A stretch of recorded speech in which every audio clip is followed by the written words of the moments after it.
तस्वीरें अपने आप में गवाही देती हुई नजर आ रही है कि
एनक्रोचमेंट जो बस स्टैंड एरिया महेंद्र में स्टार्ट हुआ है, तो मेन हमारा मकसद यही है कि जो गवर्नमेंट की लैंड है, स्टेट लैंड है, उसको वागज़ार किया जाए और लोगों के यूज़ में लाया जाए।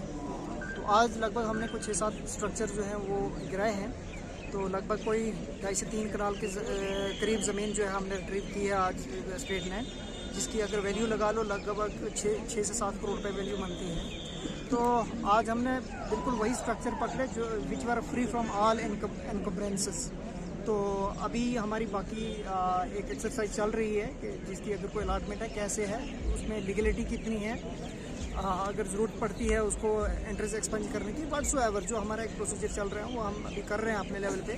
तो एनी हाउ जब वो हमारा प्रोसीजर 1 वीक लग जाएगा, उसमें वो सारे प्रोसीजर कंप्लीट हो गए और जिसका इलीगल यहाँ पे बना हुआ है स्ट्रक्चर, इसमें वो जो है कोई भी इसमें हम डिफरेंशियल ट्रीटमेंट नहीं करेंगे, वो सबको हम स्टेट लैंड से जो है वो करेंगे। सिलेक्टिव नहीं रहेगा।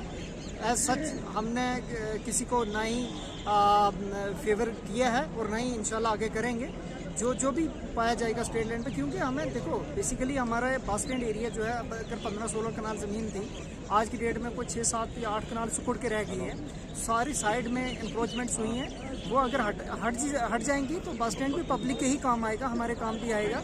लेकिन यही है कि जो चीज़ पब्लिक के यूज़ की है, पब्लिक के इंटरेस्ट की है, वो किसी एक पर्टिकुलर बंदे के फ़ायदे के लिए हम इसको वो नहीं रहने। सर कुछ लोगों को जो भी स्ट्रक्चर्स हमें अभी तक के फ्री फ्रॉम ऑल एनकम्प्रेंसेस मिले, उनको हम बता भी दिया। 2 दिन तक वो नोटिस भी ऑलरेडी हमने 1 हफ्ता पहले दे दिया हुआ है कि आप यहाँ से इन दुकानों को खाली कर दो। पहले फर्स्ट हमारा जो है ड्राइव उन्हीं के अगेंस्ट चलेगा और बाकी स्ट्रक्चर जिन पर कोई रेवेन्यू एंट्रीज हैं, कोई 394C इंतकाल करके बैठा है या कोई LB6 किए हैं, उसकी लीगलिटी हम चेक कर रहे हैं। वो पूरी हमारी कमेटी बनी हुई है।